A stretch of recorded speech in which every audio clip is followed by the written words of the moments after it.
ಆತ್ಮೀಯ ವಿದ್ಯಾರ್ಥಿಗಳೆಲ್ಲರಿಗೂ ಕೂಡ ನನ್ನ ನಮಸ್ಕಾರಗಳು. ಆತ್ಮೀಯ ವಿದ್ಯಾರ್ಥಿಗಳೇ, ನಿಮ್ಮೆಲ್ಲರ ಪ್ರೋತ್ಸಾಹದಿಂದ, ನಿಮ್ಮೆಲ್ಲರ ಬೆಂಬಲದಿಂದ 5ನೇ ಕ್ಲಾಸನ್ನು ಮಾಡಲು ಮುಂದೆ ಬಂದಿದ್ದೀನಿ.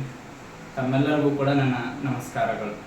ಆತ್ಮೀಯ ಸ್ನೇಹಿತರೆ ಹಾಗೂ ನನ್ನ ವಿದ್ಯಾರ್ಥಿಗಳೇ, ಒಂದು ಏನಪ್ಪ ಅಂದರೆ ಇವತ್ತು 5ನೇ ಕ್ಲಾಸ್ನಲ್ಲಿ ಅಶೋಕನ ಧರ್ಮ ಅಂತ ಅಶೋಕನ ಕುರಿತು ಮುಂದುವರೆದ ಭಾಗ. ಆತ್ಮೀಯ ವಿದ್ಯಾರ್ಥಿಗಳೇ, ತರಗತಿಗಳನ್ನು ಪೂರ್ತಿಯಾಗಿ ನೋಡ್ರಿ. ಅದೇ ರೀತಿಯಾಗಿ ನಿಮ್ಮ ಪ್ರಶ್ನೆಗಳು ಅಥವಾ ನನ್ನ ಮಿಸ್ಟೇಕ್ಗಳು ಏನಾದರೂ ನನ್ನ ತಪ್ಪುಗಳಿದ್ದರೆ ಕಮೆಂಟ್ ಬಾಕ್ಸಲ್ಲಿ ಖಂಡಿತವಾಗಿ ಹಾಕ್ರಿ, ನಾನು ಸರಿಪಡಿಸ್ಕೊಳ್ತೀನಿ. ಪರಿಪೂರ್ಣ ವ್ಯಕ್ತಿ ಅಂತೂ ಯಾರೂ ಇರಂಗಿಲ್ಲ. ನಾನು ಕೂಡ ಪರಿಪೂರ್ಣ ವ್ಯಕ್ತಿ ಅಲ್ಲ. ನಾನು ಕೂಡ ನನ್ನ ಜ್ಞಾನದಲ್ಲಿ ಇದ್ದಂಥದ್ದನ್ನು ನಿಮಗೆ ಹಂಚಕೊಳ್ಳಕ್ಕೆ ಇಷ್ಟಪಡ್ತಾ ಇದ್ದೀನಿ ಅಷ್ಟೇ. ಆದರೆ ಜ್ಞಾನ ಎಂಬುದು, ವಿದ್ವತ್ ಎಂಬುದು ಸಮುದ್ರದ ಇದ್ದ ಹಾಗೆ. ಆ ಸಮುದ್ರ ನೀರಿನ ಅಣುವಿನಲ್ಲಿ ಒಂದು ಕಣ ಮಾತ್ರ ನಾನು ಅಂತ ನಿಮ್ಮ ಹತ್ರ ಹೇಳೋದಕ್ಕೆ ನಾನು ಇಷ್ಟಪಡ್ತಾ ಇದ್ದೀನಿ. ಆತ್ಮೀಯ ವಿದ್ಯಾರ್ಥಿಗಳು, ನಿಮ್ಮೆಲ್ಲರ ಸಲಹೆಯಿಂದ ಮತ್ತೆ ಖಂಡಿತವಾಗಿ ತರಗತಿಗಳನ್ನು ಮುಂದುವರಿಸ್ತಾ ಇದ್ದೀನಿ. ಅದೇ ರೀತಿಯಾಗಿ ಆತ್ಮೀಯ ವಿದ್ಯಾರ್ಥಿಗಳೇ, ಖಂಡಿತವಾಗಿ ನನ್ನ ಚಾನಲನ್ನು ಸಬ್ಸ್ಕ್ರೈಬ್ ಮಾಡ್ಕೊಳ್ರಿ, ಪ್ರೋತ್ಸಾಹಿಸ್ರಿ. ಹಾಗೂ ನಿಮ್ಮ ದ್ವಿತೀಯ PUC ವಿದ್ಯಾರ್ಥಿಗಳು ಯಾರಿದ್ದರೂ ಕೂಡ, ನಿಮ್ಮ ಸ್ನೇಹಿತರಿದ್ದರು, ಮನೆಯ ಅಕ್ಕಪಕ್ಕದಾಗ ಯಾರಿದ್ರೂ ಕೂಡ ಆ ವಿದ್ಯಾರ್ಥಿಗಳಿಗೆ ಈ ವಿಡಿಯೋನ ಶೇರ್ ಮಾಡಿರಿ, ತರಗತಿಗಳನ್ನು ವೀಕ್ಷಿಸಿರಿ ಅಂತ ಹೇಳ್ತಾ ನನ್ನನ್ನು ಬೆಂಬಲಿಸಬೇಕಂತ ನಿಮ್ಮಲ್ಲಿ ಮನವಿ ಮಾಡಿಕೊಳ್ತಾ ಇದ್ದೀನಿ. ಆತ್ಮೀಯ ಸ್ನೇಹಿತರೆ ಹಾಗೂ ವಿದ್ಯಾರ್ಥಿಗಳೇ, ಬನ್ನಿ ಇವತ್ತಿನ ತರಗತಿ ಬೌದ್ಧ ಧರ್ಮ ಅಥವಾ ಅಶೋಕನ ಬೌದ್ಧ ಧರ್ಮ ನಂತರ ಅಥವಾ ಸ್ವೀಕರಿಸಿದ ನಂತರ ಆತನ ಕೈಗೊಂಡ ಕ್ರಮಗಳ ಬಗ್ಗೆ ಅಧ್ಯಯನ ಮಾಡೋಣ. ಆತ್ಮೀಯ ಸ್ನೇಹಿತರೆ, ನಿನ್ನೆ ನಾವು ನೋಡಿದ್ವಿ ಬೌದ್ಧ ವಿದ್ವಾಂಸನಾಗಿರುವಂತ ಉಪಗುಪ್ತನಿಂದ ಬೌದ್ಧ ಧರ್ಮವನ್ನ ಸ್ವೀಕರಿಸಿದನು ಅಶೋಕ ಅಂತ ಕರೀತೀವಿ. ಅಶೋಕನ ಮನಪರಿವರ್ತನಗೊಂಡ ನಂತರ ಆತನು ಯಾವ ರೀತಿಯಾಗಿ ಆ ಬೌದ್ಧ ಧರ್ಮವನ್ನು ಸ್ವೀಕರಿಸಿದ, ಯಾವ ರೀತಿಯಾಗಿ ಅದರ ಬೆಂಬಲಕ್ಕೆ ಈತನ ಕ್ರಮಗಳನ್ನು ಕೈಗೊಂಡ ಎಂಬುದರ ಬಗ್ಗೆ ಅಧ್ಯಯನ ಮಾಡಕತ್ತಿದ್ದೀವಿ ಇವತ್ತಿನ ಮುಂದುವರೆದ ಭಾಗದಲ್ಲಿ. ಆತನ ಅರಮನೆಯಲ್ಲಿ ಬೌದ್ಧ ಧರ್ಮವನ್ನ ರಾಜ್ಯ ಧರ್ಮವನ್ನಾಗಿ ಪರಿವರ್ತಿಸ್ತಾನೆ. ಬೌದ್ಧ ಧರ್ಮವನ್ನ ತನ್ನ ರಾಜ್ಯ ಧರ್ಮವನ್ನಾಗಿ ಪ್ರಕಟಣೆ ಮಾಡ್ತಾನೆ. ತನ್ನ ಅರಮನೆಯಲ್ಲಿ ಏನ್ ಮಾಡ್ತಾನಪ್ಪ ಅಂತ ಹೇಳಿದ್ರೆ ಮಾಂಸಾಹಾರವನ್ನ ತ್ಯಜಿಸಿಬಿಡ್ತಾನೆ ಮತ್ತು ಬೌದ್ಧ ಧರ್ಮಕ್ಕಾಗಿ ಯಾತ್ರಕರನ್ನ ಕಳಿಸ್ಕೊಡ್ತಾನೆ. ಸ್ವತಃ ತನ್ನ ಮಕ್ಕಳನ್ನ, ಯಾರು ಮಹೇಂದ್ರ ಮತ್ತು ಹೆಣ್ಮಗಳಾಗಿರುವಂತಹ ಸಂಘಮಿತ್ರೆಯನ್ನ ಶ್ರೀಲಂಕಕ್ಕೆ ಬೋಧಿ ವೃಕ್ಷವನ್ನು ಕೊಟ್ಟು ಏನ್ ಕಳಿಸ್ತಾನಪ್ಪ ಅಂದ್ರೆ ಶಾಂತಿ ದೂತಕನಾಗಿ ಕಳಿಸ್ಕೊಡ್ತಾನ್ರಿ. ಅಲ್ಲಿಂದ ಖಡ್ಗವನ್ನು ಹಿಡಿದು ಯುದ್ಧವನ್ನು ಗೆದ್ದ ನಂತರ ಯುದ್ಧಕ್ಕೆ ವಿನಾಯಿತಿ ನೀಡಿದ ಅಥವಾ ಯುದ್ಧ ಗೆದ್ದ ನಂತರ ಪ್ರಪಂಚಕ್ಕೆ ಯುದ್ಧವನ್ನು ಮಾಡಬಾರದು ಎಂದು ಸಾರಿಳಿದ ಏಕೈಕ ರಾಜ ಅಂದ್ರೆ ಅಶೋಕ ಅಂದ್ರೆ ತಪ್ಪಾಗಲಾರ. ಯುದ್ಧದ ನಂತರ ಖಡ್ಗವಾದ ತುದಿಯಲ್ಲಿ ಬಂದಂತ ಯುದ್ಧವನ್ನ ಏನ್ ಮಾಡ್ತಾನಪ್ಪ ಅಂದ್ರೆ ಕೈ ಬಿಟ್ಟು ಹೊಡ್ತಾನೆ. ಅದಕ್ಕಾಗಿ ಅಶೋಕನ್ ಮಹಾಪರಾಕ್ರಮಶಾಲಿ. ಆ ತದನಂತರ ಕಾಲದಲ್ಲಿ ಆತನ ಬದಲಾದಂತ ರೀತಿ ನಾವು ನೋಡಿದ್ರೆ ದೊಡ್ಡ ವಿಚಿತ್ರವೇ ಅಂತ ಹೇಳೋಕೆ ಬಯಸ್ಬೋದು. ಆತ್ಮೀಯ ಸ್ನೇಹಿತರೆ, ಅಶೋಕನ ಧರ್ಮ ಎಂತದ್ದು ಅಂತ ನೋಡೋಣ. ಅವನು ಏನ್ ಮಾಡ್ತಾರಪ್ಪ ಅಂತ ಹೇಳಿದ್ರೆ, ನಾವು PUC ಬುಕ್ನಲ್ಲಿ ಇದ್ದಿದ್ದನ್ನ ಪಾಯಿಂಟ್ಸ್ ಅನ್ನು ಇಲ್ಲಿ ಹಾಕಲಾಗಿದೆ. ತಂದೆ ತಾಯಿಗಳಿಗೆ ವಿಧೇಯರಾಗಿರ್ಬೇಕು ಅಂತ, ತಂದೆ ತಾಯಿಗಳಿಗೆ ಏನಾಗಿರ್ಬೇಕು, ವಿಧೇಯರಾಗಿರ್ಬೇಕು ಅಂತ ಹೇಳ್ತಾನೆ. ಅದೇ ರೀತಿಯಾಗಿ ಗುರುಗಳಿಗೆ ಗೌರವವನ್ನು ತೋರ್ಬೇಕು, ತಂದೆ ತಾಯಿಗಳಿಗೆ ವಿಧೇಯರಾಗಿರ್ಬೇಕು, ತಂದೆ ತಾಯಿಗಳು ತೋರಿಸಿದ ಮಾರ್ಗದಲ್ಲಿ ಮಕ್ಕಳು ನಡೆಯುವಂತವರಾಗಿರ್ಬೇಕು, ತಂದೆ ತಾಯಿಗಳ ಉದ್ದೇಶಗಳಂತೆ ಮಕ್ಕಳ ಪರಿವರ್ತನೆ ಇರಬೇಕು ಅಂತ ಹೇಳ್ತಾನೆ. ಗುರುಗಳಿಗೆ ತಕ್ಕಂತೆ ಅಥವಾ ಗುರುಗಳಿಗೆ ಗೌರವವನ್ನು ತೋರ್ಬೇಕು. ವಿದ್ವತ್ತನ್ನು ಹೊಂದಿರುವಂತ ಅಥವಾ ಜ್ಞಾನ ಹೊಂದಿರುವಂತ ಶಿಕ್ಷಕರಿಗೆ ಅಥವಾ ಗುರುಗಳಿಗೆ ಗೌರವವನ್ನು ತೋರ್ಬೇಕು. ಅದೇ ರೀತಿಯಾಗಿ ಪ್ರತಿಯೊಬ್ಬರು ಕೂಡ ಸತ್ಯವನ್ನು ನುಡಿಯಬೇಕು. ಪ್ರತಿಯೊಬ್ಬರು ಏನ್ ಮಾಡ್ಬೇಕು, ಸತ್ಯವನ್ನು ನುಡಿಯಬೇಕು, ಹುಸಿ ನುಡಿಯಬಾರದು, ಸುಳ್ಳು ಹೇಳಬಾರದು. ಬೌದ್ಧ ಧರ್ಮ, ಜೈನ ಧರ್ಮ, ಅಶೋಕನ್ ಕೂಡ ಹೇಳೋದು ಕೂಡ ಅದೇ, ಸತ್ಯವನ್ನು ನುಡಿಯಬೇಕು ಅಂತ ಹೇಳ್ತಾರೆ, ಸತ್ಯವನ್ನು ಪಾಲಿಸಬೇಕು ಅಂತ ಹೇಳ್ತಾರೆ. ಈ ತರ ಕೂಡ ಪ್ರತಿಯೊಬ್ಬರು ಕೂಡ ಏನ್ ನುಡಿಬೇಕು, ಸತ್ಯವನ್ನು ನುಡಿಯಬೇಕು. ಸೇವಕರು, ಕಿರಿಯರು ಮತ್ತು ಅವಲಂಬಿತರನ್ನ ಪ್ರೀತಿಯಿಂದ ಕಾಣಬೇಕು, ಕಡೆಗಣಿಸಬಾರದು. ಪ್ರೀತಿಯಿಂದ ಕಾಣಬೇಕು. ಸೇವಕರಾಗಿರ್ಬೋದು, ಕಿರಿಯರಾಗಿರ್ಬೋದು, ಅವಲಂಬಿಸಿದವರನ್ನಾಗಿರ್ಬೋದು ಅಥವಾ ಅವರ ಸೇವಕರಾಗಿರ್ಬೋದು, ಯಾರನ್ನಾಗ್ಲಿ ಏನ್ ಮಾಡ್ಬೇಕಂತಂದ್ರೆ ಪ್ರೀತಿಯಿಂದ ಕಾಣ್ಬೇಕು. ಅವರನ್ನ ಏನ್ ಮಾಡ್ಬೇಕು? ಪ್ರೀತಿಯಿಂದನೇ ಕಾಣಬೇಕು ಅಂತ ಹೇಳ್ತಾರೆ. ಮಾನವರಿಗೆ ಮತ್ತು ಪ್ರಾಣಿಗಳಿಗೆ ಹಿಂಸೆಯನ್ನು ನೀಡಬಾರದು. ಮಾನವರಿಗೆ ಮತ್ತು ಪ್ರಾಣಿಗಳಿಗೆ ಏನ್ ಮಾಡಬಾರದು? ಹಿಂಸೆಯನ್ನು ನೀಡಬಾರದು, ಅವಹೇಳನ ಮಾಡಬಾರದು, ಪ್ರಾಣಿಗಳಿಗೆ ಹಿಂಸೆಯನ್ನು ನೀಡಬಾರದು ಅಥವಾ ಅವುಗಳನ್ನ ಪ್ರಾಣವನ್ನು ತೆಗೆಯಬಾರದು ಎಂಬ ಉದ್ದೇಶದಿಂದ ಅಶೋಕನು ಈ ರೀತಿಯಾಗಿ ಹೇಳಿಕೆಯನ್ನು ಕೊಡ್ತಾ ಇದ್ದಾರೆ. ಪ್ರತಿಯೊಬ್ಬನು ಕೋಪ, ಕ್ರೌರ್ಯ ಮತ್ತು ದುಂದು ವೆಚ್ಚವನ್ನು ನಿಗ್ರಹಿಸಬೇಕು. ಪ್ರತಿಯೊಬ್ಬರು ಕೂಡ ಕೋಪದಲ್ಲಿ ಇರ್ತಾರೆ.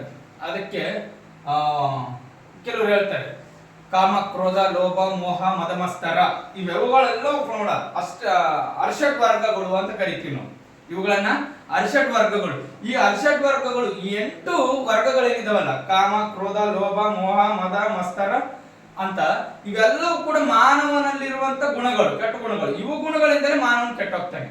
ಅದರಿಂದಾಗಿ ಅದರಲ್ಲಿ ಕೋಪ ಅನ್ನೋದು ಬಹಳ ಮಾನವನಿಗೆ ಕೆಟ್ಟ ಗುಣ. ಅದು ಅಲ್ಪ ಕಾಲದಲ್ಲಿ ಕೋಪದಲ್ಲಿ ಹೊಡೆದಂತ ಮಾಡಿರುವಂತ ಕಾರ್ಯಗಳಿಂದ ಕಾಲಾನುಕ್ರಮದಲ್ಲಿ ಪಶ್ಚಾತ್ತಾಪ ಪಟ್ಟು ಆ ಒಂದು ಕ್ಷಣದ ಕೋಪದಿಂದ ಜೀವನವನ್ನು ಹಾಳು ಮಾಡಿಕೊಂಡ ದಾಖಲೆಗಳು ನಮ್ಮ ಮುಂದೆ ನೋಡ್ತಾ ಇದ್ವಿ, ಟಿವಿಯಲ್ಲಿ ನೋಡ್ತಾ ಇದ್ವಿ.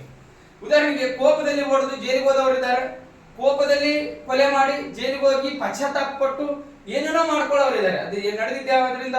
ಕೋಪ ಎಂಬ ಒಂದು ಗುಣದಿಂದ. ಕೋಪ ಇರಬಾರ್ದು. ಕ್ರೌರ್ಯ, ದೌರ್ಜನ್ಯಕ್ಕೆ ಬಹಳ ಕ್ರೌರ್ಯವಾಗಿ ನಡ್ಕೊಳ್ತಿರ್ತಾನೆ, ದೌರ್ಜನ್ಯವಾಗಿ ನಡ್ಕೊಳ್ತಿರ್ತಾನೆ, ಅದನ್ನ ಕ್ರೌರ್ಯ ಅಂತ ಕರಿತೀವಿ. ಅದೇ ರೀತಿಯಾಗಿ ದುಂದು ವೆಚ್ಚ, ಅದೇನಂತಾರಲ್ಲ, ಒಟ್ಟಿಗೆ ಇಟ್ಟಿಲ್ದಿದ್ರು ಜುಟ್ಟಿಗೆ ಮಲ್ಲಿಗೆ ಬೇಕಂತಿದ್ರಂತೆ. ಏನಂತೆ? ಒಟ್ಟಿಗೆ ಇಟ್ಟಿಲ್ದಿದ್ರು ಜುಟ್ಟಿಗೆ ಮಲ್ಲಿಗೆ ಬೇಕಂತೆ. ಆ ರೀತಿಯಾಗಿ ಇರಬಾರ್ದು. ಇದ್ದಿದ್ರಲ್ಲಿಯೇ ಸಂತೃಪ್ತಿಯಾಗಿ ಜೀವನ ಮಾಡ್ಬೇಕು. ಅದೇ ಅಂತಾರಲ್ಲ, ಒಂದು ಹಾಡು ಹೇಳ್ತಾರೆ, ಬಡವನಾದರೂ ಏನು ಪ್ರಿಯೇ ಕೈ ತುತ್ತು ತಿನ್ನಿಸುವೆ ಅನ್ನಂಗ. ಮನಸ್ಸಿನಲ್ಲಿ ಅರಮನೆ ಇರಬೇಕು. ಮನಸ್ಸಿನ ಗುಣಿನಲ್ಲಿ ಏನ್ ಇರ್ಬೇಕಂದ್ರೆ ಚಂದವಾಗಿ ನೋಡ್ಕೊಳ್ಳೋ ಮನಸ್ಸಿರ್ಬೇಕು, ಗುಣವಿರಬೇಕು. ಹೊರತಾಗಿ ಶ್ರೀಮಂತ ಬಡವ ಅನ್ನೋದಲ್ಲ. ಬಡವನ ಶ್ರೀಮಂತ ಅನ್ನೋದು ಮುಖ್ಯ ಅಲ್ಲ. ಇಲ್ಲಿ ವೆಚ್ಚದಲ್ಲಿ ನಿನಗೆ ಆಡಂಬರ ಇದೆಯಾ, ದುಡ್ಡಿದೆಯಾ, ಆಡಂಬರ ಮಾಡ್ಕೊ. ದುಡ್ಡಿಲ್ವ, ಆಡಂಬರಕ್ಕೆ ಹೋಗಬಾರ್ದು. ಯಾಕಂದ್ರೆ ಬೀದಿ ಪಾಲಾಗ್ತೀವಿ, ಬೀದಿಗೆ ಬಂದ್ಬಿಡ್ತೀವಿ. ಸಿರಿ ಅಥವಾ ಸಂಪತ್ತು ಅನ್ನೋದು ಯಾವಾಗ ಏನು ಬದಲಾಗುತ್ತೆ ಅಂತ ಹೇಳಕ್ ಬರಲ್ಲ. ಹೌದಾ ಇಲ್ಲ? ನಮ್ಗೆ ಚಿಕನ್ ತಿನ್ನಕ್ಕಾಗಲ್ವಾ? ಬದ್ನೆಕಾಯಿ ಆದ್ರೂ ತಿನ್ನಕ್ಕಿರ್ಬೇಕು. ಬದ್ನೆಕಾಯಿ ತಿನ್ನಕ್ಕಾಗಲ್ವಾ? ಗಂಜಿ ನೀರಾದ್ರೂ ಕುಡಿದಿರ್ಬೇಕು. ಹೊರತಾಗಿ ಸಾಲ ಮಾಡಿ ಚಿಕನ್ ತಿಂತೀನಿ, ಸಾಲ ಮಾಡಿ ಬಿರಿಯಾನಿ ತಿಂತೀನಿ ಅಂತ ತಿಳ್ಕೊಳ್ರಿ, ಏನಾಗುತ್ತಪ್ಪ ಅಂದ್ರೆ ಒಂದು ಕಾಲದಲ್ಲಿ ತಿನ್ನಕ್ ನೀರು ಊಟ ಸಿಗಂಗಿಲ್ಲ, ಕುಡಿಯಕ್ ನೀರು ಸಿಗಂಗಿಲ್ಲ. ಆ ರೀತಿ ಬರ್ತೈತೆ. ಹೌದಲ್ಲ? ದುಂದು ವೆಚ್ಚಕ್ಕೆ ದೂರ ಇರ್ಬೇಕು. ವೆಚ್ಚ ಮಾಡಬಾರ್ದಂತಲ್ಲ, ದುಂದು ವೆಚ್ಚ. ಆಸೆ ಬೇರೆ, ಅತಿ ಆಸೆ ಬೇರೆ. ಹೌದಲ್ಲ? ಆಸೆ ಪ್ರತಿಯೊಬ್ಬರಿಗೂ ಇರುತ್ತೆ, ಅತಿ ಆಸೆ ಇರಬಾರ್ದು. ಅದು ರೈಟ್. ನೆಕ್ಸ್ಟ್ ಇವುಗಳನ್ನ ನಿಗ್ರಹಿಸಬೇಕು. ಆಸೆ, ಕೋಪ, ಕ್ರೌರ್ಯ ಮತ್ತು ದುಂದು ವೆಚ್ಚ ಎಲ್ಲವನ್ನ ಏನ್ ಮಾಡ್ಬೇಕು? ನಿಗ್ರಹಿಸಬೇಕು.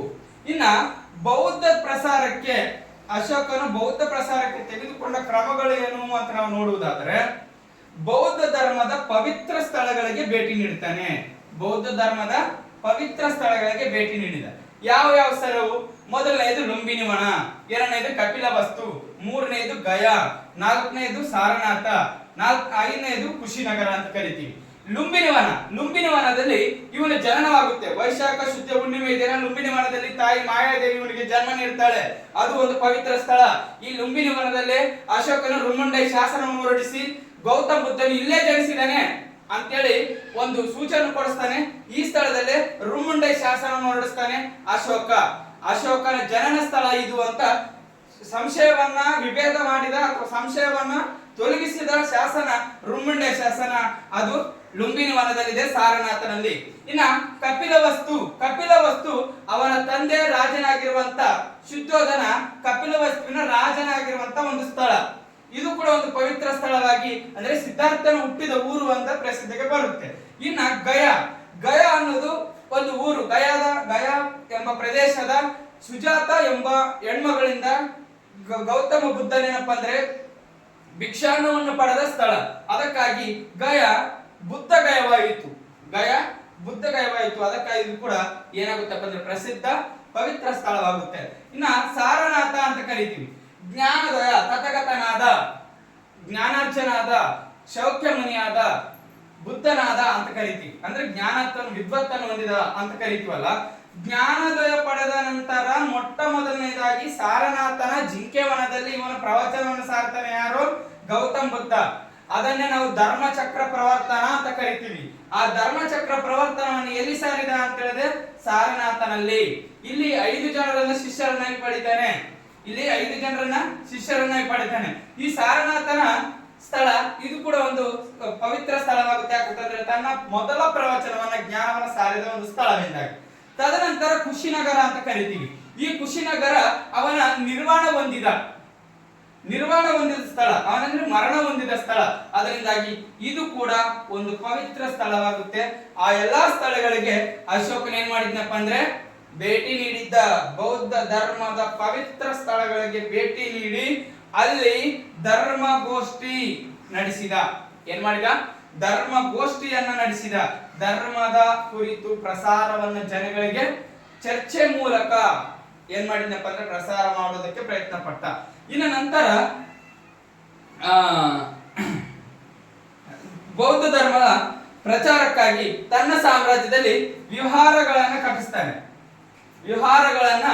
ಕಟ್ಟಿಸ್ತಾನೆ. ತದನಂತರ ಕಾಲದಲ್ಲಿ ಬೌದ್ಧ ಧರ್ಮ ಪ್ರಸಾರ ಮಾಡೋದೇನಪ್ಪ ಅಂದ್ರೆ ಬಂಡೆಗಳ ಮೇಲೆ, ಸ್ತಂಭಗಳ ಮೇಲೆ, ಗುಹೆಗಳ ಮೇಲೆ, ಗೋಡೆಗಳ ಮೇಲೆ ಈ ತನ್ನ ಶಾಸನಗಳನ್ನ ಕಟ್ಟಿಸಿ ಏನ್ ಮಾಡ್ತಾನಪ್ಪ ಅಂದ್ರೆ ಆತನು ಶಾಸನಗಳ ಮೂಲಕ ಆತನ ಬೌದ್ಧ ಧರ್ಮ ಪ್ರಸಾರ ಮಾಡೋದಕ್ಕೆ ಮುಂದುವರಿತಾನೆ. ಬೌದ್ಧ ಧರ್ಮವನ್ನ ಪ್ರಸಾರ ಮಾಡ್ತಾನೆ ಶಾಸನಗಳ ಮೂಲಕ ಮತ್ತು ಪ್ರಚಾರ ಮಾಡ್ತಾನೆ. ಯಾವ ರೀತಿ ಅಂದ್ರೆ ಗುಹೆಗಳ ಮೇಲೆ, ಗೋಡೆಗಳ ಮೇಲೆ ಕೆತ್ತಿಸ್ತಾನೆ, ಬಂಡೆಗಳ ಮೇಲೆ ಕಟ್ಟಿಸ್ತಾನೆ, ಅದೇ ರೀತಿ ಸ್ತಂಭಗಳ ಮೇಲೆ ಕಟ್ಟಿಸ್ತಾನೆ. ನಾವು ನೋಡ್ತೀವಿ ಬಂಡೆಗಳ ಮೇಲೆ ಕಟ್ಟಿಸಿದ್ರೆ ಶಿಲಾಶಾಸನಗಳ ಅಂತ ಕರಿತೀವಿ. ಸ್ತಂಭಗಳ ಕಟ್ಟಿಸಿದ್ದೇನಪ್ಪ ಅಂದ್ರೆ ಸಾರನಾಥನ ಸ್ತಂಭ ಶಾಸನ. ಅದೇ ರೀತಿಯಾಗಿ ನಾವು ನೋಡ್ತೀವಿ ಸಾರನಾಥನ ಸ್ತಂಭ ಶಾಸನ ಹಾಗೂ ಸಾಂಚಿ ಸ್ತಂಭ ಶಾಸನ ಅಂತ ಕರಿತೀವಿ. ಅದೇ ರೀತಿಯಾಗಿ ಗುಹೆಗಳಲ್ಲೂ ಕೂಡ ಅವನು ಶಾಸನಗಳನ್ನು ಹೊರಡಿಸ್ತಾನೆ. ಗೋಡೆಗಳ ಮೇಲೇನು ಶಾಸನಗಳು ಹೊರಡಿಸ್ತಾನೆ. ಅದೇ ರೀತಿಯಾಗಿ ಈ ರೀತಿಯಾಗಿ ಹೊರಡಿಸಿದ್ದ ಅಂತ ನಮ್ಗೆ ತಿಳಿದು ಬರ್ತೈತೆ. ನಾವು ನೋಡ್ತೀವಿ ಈ ಶಾಸನಗಳನ್ನ ಅಥವಾ ಇಂತಿಷ್ಟು ಶಾಸನಗಳನ್ನ ಕೆತ್ತಿಸಿದವನು ಅಥವಾ ನಿರ್ಮಾಪಕನು ಯಾರು ಅಂತ ಹೇಳಿದ್ರೆ ಉಪಗುಪ್ತ ಅಂತ ಕರಿತೀವಿ. ಇದರ ನಿರ್ಮಾಪಕನ ಯಾರು? ಉಪಗುಪ್ತ. ಆ ಶಾಸನಗಳನ್ನ ಕೆತ್ತಿದ ಶಿಲ್ಪಿ ಯಾರು ಅಂತ ಹೇಳಿದ್ರೆ ಚಪಡ. ಯಾರು? ಚಪಡ ಅಂತ ಕರಿತೀವಿ.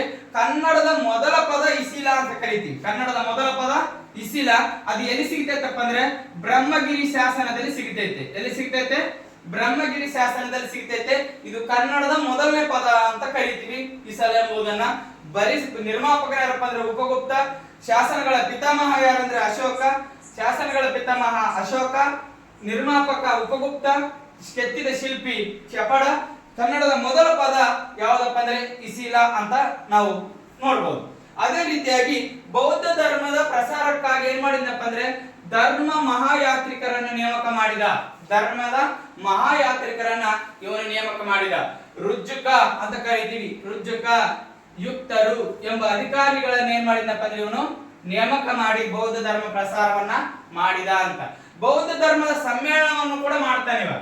ಯಾರು? ಅಶೋಕ. ಬೌದ್ಧ ಧರ್ಮದ ಸಮ್ಮೇಳನ ಇವನು 3ನೇ ಸಮ್ಮೇಳನ ಮಾಡ್ತಾನೆ 250ರಲ್ಲಿ. 3ನೇ ಬೌದ್ಧ ಸಮ್ಮೇಳನ ಮಾಡ್ತಾನೆ 250ರಲ್ಲಿ. ಸಾಮಾನ್ಯ ಶಕಾಪೂರ್ವದಲ್ಲಿ 250ರಲ್ಲಿ 3ನೇ ಬೌದ್ಧ ಸಮ್ಮೇಳನ ನಡೆಸ್ತಾನೆ. ಎಲ್ಲಿಯಪ್ಪ ಅಂದ್ರೆ ಪಾಟಲಿಪುತ್ರದಲ್ಲಿ. ಎಲ್ಲಿ? ಪಾಟಲಿಪುತ್ರದಲ್ಲಿ. ಇದರ ಅಧ್ಯಕ್ಷರು ಮೊಗ್ಗಲಿಪುತ್ರ ತಿಸ್ಸ. ಇಲ್ಲಿ ಈ ಬೌದ್ಧ ಸಮ್ಮೇಳನದಲ್ಲಿ ನಡೆಸಲು ಕಾರಣವೇನಪ್ಪ ಅಂದ್ರೆ ಬೌದ್ಧ ಧರ್ಮ ಪಂಗಡಗಳಾಗಿದ್ದು, ವಿಭೇದಗಳಾಗಿದ್ದು, ಆ ಇಬ್ಬರನ್ನ ಒಂದ್ಗೂಡಿಸಿ ಒಂದ್ ಮಾಡ್ಬೇಕೆಂಬ ಉದ್ದೇಶದಿಂದ ಏನ್ ಮಾಡ್ತಾರಪ್ಪ ಅಂದ್ರೆ ಅವರನ್ನ ಸಂಘಟಿಸ್ತಾನೆ, ಒಂದ್ ಮಾಡ್ಬೇಕಂತ ಪ್ರಯತ್ನ ಮಾಡ್ತಾನೆ. ಆದ್ರೆ ಅದು ಆಗುವುದಿಲ್ಲ. ಆದ್ರೆ ಇಲ್ಲಿ ಈ ಸಮ್ಮೇಳನದಲ್ಲಿ ಒಂದು ಪುಸ್ತಕವನ್ನು ಬರೆಯಲಾಗುತ್ತೆ. ಆನಂದ, ಗೌತಮ್ ಬುದ್ಧನ ಮೊದಲ ಶಿಷ್ಯ ಯಾರಪ್ಪ ಅಂದ್ರೆ ತನ್ನ ಚಿಕ್ಕಪ್ಪನ ಮಗನಾಗಿರುವಂತ ಆನಂದ ಮೊದಲನೇ ಶಿಷ್ಯ. ಯಾರು? ಆನಂದ. ಗೌತಮ ಬುದ್ಧನ ಮೊದಲ ಶಿಷ್ಯ ಯಾರಪ್ಪ ಅಂದ್ರೆ ಆನಂದ. ಈ ಆನಂದ ಯಾರಲ್ಲ, ಗೌತಮ ಬುದ್ಧನ ಚಿಕ್ಕಪ್ಪನ ಮಗನಾಗಿದ್ದ. ಈ ಚಿಕ್ಕಪ್ಪನ ಮಗ ಈ ಮೂರನೇ ಬೌದ್ಧ ಸಮ್ಮೇಳನದಲ್ಲಿ ಅಭಿಧಮ್ಮ ಪೀಠಕ ಏನು ಅಭಿಧಮ್ಮ ಪೀಠಕ ಎಂಬ ತ್ರಿಪಿಟಕವನ್ನ ರಚನೆ ಮಾಡ್ತಾನೆ. ತ್ರಿಪಿಟಕವನ್ನ ಇಲ್ಲಿ ರಚನೆ ಮಾಡ್ತಾನೆ. ಅಭಿಧಮ್ಮ ಪೀಠಕವನ್ನ ಮೂರನೇ ಬೌದ್ಧ ಸಮ್ಮೇಳನದಲ್ಲಿ ರಚಿಸಲಾಯಿತು ಅಂತ ನೋಡ್ತೀವಿ, ಕಲೆ ಹಾಕಿದ್ರು. ಇನ್ನ ಅಫ್ಘಾನಿಸ್ತಾನ್, ಬರ್ಮಾ, ಶ್ರೀಲಂಕಾ ಇಲ್ಲಿಗೆ ನಿಯೋಗಗಳನ್ನು ಕಳಿಸಿಕೊಡ್ತಾನೆ. ಬೌದ್ಧ ಧರ್ಮ ನಮ್ಮ ಭಾರತ ದೇಶದಲ್ಲಿ ಹುಟ್ಟಿದ್ರು ಅಲ್ಪ ಸ್ವಲ್ಪ ಇದೆ, ಆದ್ರೆ ದೇಶ ವಿದೇಶಗಳಲ್ಲಿ ಹರಡಿಕೊಂಡಿದೆ. ಬೋಧಿ ವೃಕ್ಷ ಹೆಂಗ ಹರಡಿಕೊಂಡಿದೆಯೋ ಅದೇ ರೀತಿಯಾಗಿ ವಿದೇಶಗಳಲ್ಲಿ ಹರಡಿಕೊಂಡಿದೆ ಅಂತ ಹೇಳ್ಬಹುದು. ಇವನು ಅಫ್ಘಾನಿಸ್ತಾನ ಕಳಿಸಿದ, ಬರ್ಮಾ ದೇಶಕ್ಕೆ ಕಳಿಸಿದ, ಶ್ರೀಲಂಕಾಕ್ಕೆ ಕಳಿಸಿದ. ಅದಕ್ಕಾಗಿ ಬೌದ್ಧ ಧರ್ಮದ ಒಂದು ಶ್ಲೋಕ ಇದೆ, ಏನಪ್ಪಾ ಅಂದ್ರೆ ಬುದ್ಧಂ ಶರಣಂ ಗಚ್ಚಾಮಿ ಸಂಗಂ ಶರಣಂ ಗಚ್ಚಾಮಿ ಅಂತ. ಬುದ್ಧಂ ಶರಣಂ ಗಚ್ಚಾಮಿ ಸಂಗಂ ಶರಣಂ ಗಚ್ಚಾಮಿ ಅಂತ ನೋಡ್ತೀವಿ. ಹೌದಾ? ಈ ರೀತಿಯಾಗಿ ನಾವು ನೋಡ್ತೀವಿ. ಬುದ್ಧನ ಒಂದು ಶ್ಲೋಕ ಶಾಂತಿ ಸೂಚಕವಾಗಿ ಬೋಧಿ ವೃಕ್ಷವನ್ನು ಕೊಟ್ಟು ತನ್ನ ಮಗ ಮಹೇಂದ್ರ ಮತ್ತು ತನ್ನ ಮಗಳು ಸಂಘಮಿತ್ರೆಯನ್ನ ಎಲ್ಲಿಗೆ ಕಳಿಸಿದ್ನಪ್ಪ ಅಂದ್ರೆ ಶ್ರೀಲಂಕಾಕ್ಕೆ ಕಳಿಸಿದ. ಎಲ್ಲಿಗೆ ಕಳಿಸಿದ? ಶ್ರೀಲಂಕಾಕ್ಕೆ ಕಳಿಸಿಕೊಡ್ತಾನೆ ತನ್ನ ಮಗ ಮತ್ತು ಮಗಳನ್ನ. ಈ ರೀತಿಯಾಗಿ ಅವನೇನಪ್ಪ ಅಂದ್ರೆ ಬೌದ್ಧ ಧರ್ಮ ಪ್ರಸಾರಕ್ಕಾಗಿ ಕಷ್ಟಪಡ್ತಾನೆ. ಇವನು ತೆಗೆದುಕೊಂಡ ಕ್ರಮಗಳು ಅಂತ ಹೇಳ್ಬೋದು. ಬೌದ್ಧ ಧರ್ಮ ಪ್ರಸಾರಕ್ಕಾಗಿ ಇವನು ತೆಗೆದುಕೊಂಡ ಕ್ರಮಗಳು ನೋಡಿದ್ವಿ. ಬೌದ್ಧ ಧರ್ಮ ಅಶೋಕನ ಬೌದ್ಧ ಧರ್ಮದ ಧರ್ಮ ಅಂತ ನಾವು ನೋಡಿದ್ವಿ. ಹೌದಾ? ಈ ರೀತಿಯಾಗಿ ಅವನು ನೋಡಿದ್ವಿ. ನಾ ಹೇಳಿದೆ ಈ ಶಾಸನಗಳ ಪಿತಾಮಹ ಯಾರಪ್ಪ ಅಂದ್ರೆ ಅಶೋಕ, ಶಾಸನಗಳ ನಿರ್ಮಾಪಕ ಉಪಗುಪ್ತ, ಶಾಸನಗಳನ್ನು ಕೆತ್ತಿದ ಶಿಲ್ಪಿ ಚಪಳ, ಕನ್ನಡದ ಮೊದಲ ಪದ ಇಸಿಲ. ಇದು ಬ್ರಹ್ಮಗಿರಿ ಶಾಸನದಲ್ಲಿ ನಮಗೆ ತಿಳಿದು ಬರ್ತೈತೆ. ಎಲ್ಲಿ? ಕೊಪ್ಪಳದ ಬ್ರಹ್ಮಗಿರಿ ಶಾಸನದಲ್ಲಿ ನಮಗೆ ತಿಳಿದು ಬರ್ತೈತೆ. ಬ್ರಹ್ಮಗಿರಿ ಶಾಸನ ಬರುವುದೆಲ್ಲಿ? ಕೊಪ್ಪಳದಲ್ಲಿ ಬರುತ್ತೆ ಅಂತ ನೋಡ್ತೀವಿ. ಇನ್ನ ನಾವು ನೋಡ್ತೀವಿ ಇವನು ಸ್ತೂಪಗಳನ್ನು ಹೊರಡಿಸ್ತಾನೆ, ಸ್ತಂಭಗಳನ್ನು ಹೊರಡಿಸ್ತಾನೆ. ಆ ಸ್ತೂಪಗಳು ನಾವು ನೋಡ್ತೀವಿ. ಅಶೋಕನ ಬಹಳಷ್ಟು ಸ್ತೂಪಗಳನ್ನು ಹೊರಡಿಸ್ತಾನೆ. ಎಷ್ಟಪ್ಪ ಅಂದ್ರೆ 84,000 ಸ್ತೂಪಗಳನ್ನು ನಿರ್ಮಿಸಿದ. ಸ್ತೂಪ ಅಂದ್ರೆ ಸರ್, ಅದರಲ್ಲಿ ಈ 84,000 ಸ್ತೂಪಗಳಲ್ಲಿ ಅತಿ ದೊಡ್ಡ ಸ್ತೂಪ ಯಾವ್ದಪ್ಪ ಅಂದ್ರೆ ಸಾಂಚಿ ಸ್ತೂಪ. ಈ ಸಾಂಚಿ ಸ್ತೂಪ ಅಂತ ಕರಿತೀವಿ. 84,000 ಸ್ತೂಪಗಳನ್ನು ನಿರ್ಮಿಸಿದ. ಅದರಲ್ಲಿ ಅತಿ ದೊಡ್ಡ ಸ್ತೂಪ ಯಾವುದು ಅಂತ ಹೇಳಿದ್ರೆ ಸಾಂಚಿ ಸ್ತೂಪ. ಸ್ತೂಪ ಅಂದ್ರೆ ಏನ್ ಸರ್? ಸ್ತೂಪ ಅಂದ್ರೆ ಬುದ್ಧನ ಅವಶೇಷಗಳ ಮೇಲೆ ಗುಮ್ಮಟಾಕಾರವಾಗಿ ಕಟ್ಟಿದ ಕಟ್ಟಡಗಳನ್ನು ನಾವು ಸ್ತೂಪ ಅಂತ ಕರಿತೀವಿ. ಬುದ್ಧನ ಅವಶೇಷಗಳು ಒಂದೇ ಕಡೆ ಊತಾಕಲಿಲ್ಲ, ಒಂದೊಂದು ಕಡೆ ಊತಾಕ್ತಾರೆ, ಭಾಗಗಳನ್ನು ಮಾಡ್ಕೊಳ್ತಾರೆ. ಆ ಭಾಗಗಳು ಒಂದೊಂದು ಕಡೆ ಊತಾಕಲಾಗಿರುತ್ತೆ. ಎಲ್ಲಿ ಬುದ್ಧನ ಅವಶೇಷ ಇರುತ್ತೋ ಅಲ್ಲಿ ಗುಮ್ಮಟವನ್ನು ಕಟ್ಟಿರ್ತಾರೆ. ಅದನ್ನು ನಾವು ಗುಮ್ಮಟಾಕಾರದ ಬುದ್ಧನ ಅವಶೇಷಗಳ ಮೇಲೆ ಗುಮ್ಮಟಾಕಾರವಾಗಿ ಕಟ್ಟಿರುವ ಕಟ್ಟಡಗಳಿಗೆ ಸ್ತೂಪ ಅಂತ ಕರಿತೀವಿ. ಅತಿ ದೊಡ್ಡ ಸ್ತೂಪ ಯಾವ ಸರ್? ಸಾಂಚಿ ಸ್ತೂಪ. ಎಷ್ಟಿದೆ ಸರ್? 77 ಅಡಿ ಎತ್ತರವಾಗಿದೆ. 77 ಅಡಿ ಎತ್ತರವಾಗಿದೆ, 121 ಅಡಿ ಅಗಲವಾಗಿದೆ. ಸಾಂಚಿ ಸ್ತೂಪ ಅಷ್ಟು ಪ್ರಮುಖವಾದದ್ದು. ದಕ್ಷಿಣ ಭಾರತದ ಅತ್ಯಂತ ದೊಡ್ಡ ಸ್ತೂಪ ಯಾವುದು ಅಂತ ಹೇಳಿದ್ರೆ ಸಾಂಚಿ ಸ್ತೂಪ ಅಂತ ಕರಿತೀವಿ. ಅದೇ ರೀತಿಯಾಗಿ ಶಾಸನಗಳಲ್ಲಿ ಸ್ತಂಭ ಶಾಸನಗಳು ಅಂತ ಬರ್ತಾವ. ನಾನು ನಿನ್ನೆ ಹೇಳಿದೆ ಶಾಸನಗಳಲ್ಲಿ 5 ವಿಧಗಳು. 5 ವಿಧಗಳನ್ನು ಇವಾಗ ಎಕ್ಸ್ಪ್ಲೇನ್ ಮಾಡಕ್ಕಾಗಿಲ್ಲ, ನೆಕ್ಸ್ಟ್ ಕ್ಲಾಸ್ ಅಲ್ಲಿ ನಾನು ನೋಡ್ತೀನಿ. ಇವಾಗ ಸಾಂಚಿ ಶಾಸನಗಳಲ್ಲಿ ಸ್ತಂಭಗಳು ಅಂತ ಕರಿತೀವಿ. ಸ್ತಂಭ ಶಾಸನಗಳು ಅಂತ. ಸ್ತಂಭ ಶಾಸನಗಳಲ್ಲಿ 2 ಬರ್ತವೆ. ಎಷ್ಟು ಬರ್ತವೆ ಸರ್ ಸ್ತಂಭ ಶಾಸನಗಳಂದ್ರೆ? 30ಕ್ಕೂ ಅಧಿಕ ನಿರ್ಮಾಣ ಮಾಡಲಾಗಿದೆ. ಎಷ್ಟು? 30ಕ್ಕಿಂತಲೂ ಅಧಿಕ ಶಾಸನಗಳನ್ನ ಸ್ತಂಭ ಶಾಸನಗಳನ್ನು ನಿರ್ಮಾಣ ಮಾಡಲಾಗಿದೆ. ಪ್ರತಿಯೊಂದು ಸ್ತಂಭ ಶಾಸನವೂ ಕೂಡ 50 ತೂಕ 50 ತೂಕ ಹೊಂದಿರುತ್ತೆ. 30 ಅಡಿ ಎತ್ತರವಾಗಿರುತ್ತೆ. 50 ಕೆಜಿ ತೂಕ ಇರುತ್ತೈತೆ ಮತ್ತು 30 ಅಡಿ ಎತ್ತರವಾಗಿರುತ್ತೈತೆ ಸ್ತಂಭದ ಪ್ರತಿಯೊಂದು ಶಾಸನವೂ ಕೂಡ ಅಂತ ನೋಡ್ತೀವಿ. ಇದರಲ್ಲಿ ದೊಡ್ಡ ಸ್ತಂಭ ಶಾಸನ ಯಾವ್ದಪ್ಪ ಅಂದ್ರೆ ಸಾರನಾಥನ ಸ್ತಂಭ ಶಾಸನ ಅಂತ ಕರಿತೀವಿ, ಸಾಂಚಿ ಸ್ತಂಭ ಶಾಸನ ಅಂತ ಕರಿತೀವಿ. ಸಾಂಚಿ ಸ್ತಂಭ ಶಾಸನ ಇಂದಿನ ಮಧ್ಯಪ್ರದೇಶದಲ್ಲಿ ಬರುತ್ತೆ. ಇದು ನಮ್ಮ ಭಾರತದ ಒಂದು ದೊಡ್ಡ ಸ್ತಂಭ ಶಾಸನವಾಗಿದೆ ಅಂತ ನೋಡ್ತೀವಿ. ಇನ್ನ ಸಾರನಾಥನ ಜಿಂಕೆವನದಲ್ಲಿ ಶಾಸನವನ್ನು ನಡೆಸಲಾಗಿದೆ, ಸಾರನಾಥನ ಸ್ತಂಭ ಅಂತ. ಇಲ್ಲಿ ಸಾರನಾಥನು ಭಗವಾನ್ ಬುದ್ಧ ಜನಿಸಿದ ಸ್ಥಳ ಅಂತೇಳಿ ರುಮುಂಡೈ ಶಾಸನವನ್ನು ಹೊರಡಿಸ್ತಾನೆ. ಎಲ್ಲಿ ಏನಪ್ಪ ಅಂದ್ರೆ ಸಾರನಾಥನ ಜಿಂಕೆವನದಲ್ಲಿ, ಸಾರನಾಥನ ಸ್ಥಳದಲ್ಲಿ.